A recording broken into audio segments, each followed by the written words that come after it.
there was one where same thing. I had to go ahead and this taxpayer, they had a business out of their home, so it was their personal tax returns.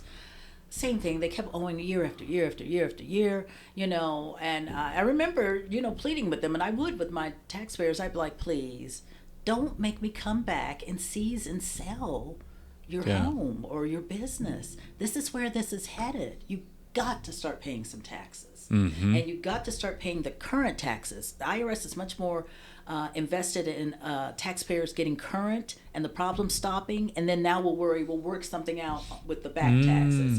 But let's make sure, let's get you current where the problem is stopped and we don't have to keep worrying about a problem taxpayer. Yep. And so I remember begging him a couple times, and he was like, I know. And so when I came out there to seize his property, he was like, it was kind of a ranch farm property and everything.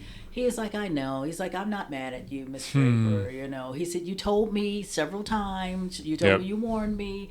You gave me chances. I know you're just doing your job. And I was like, okay. And so I had another revenue officer with me, because you do a seizure, you always have a witness. Yep. And so I am in my skirt and, my skirt, suit, and heels, much younger and thinner back then.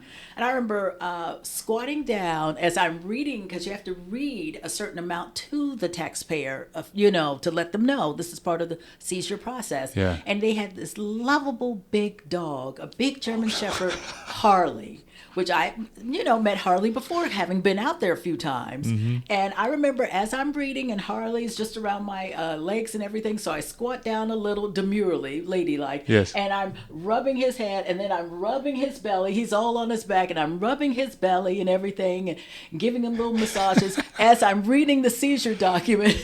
And I remember that taxpayer, he was like, okay.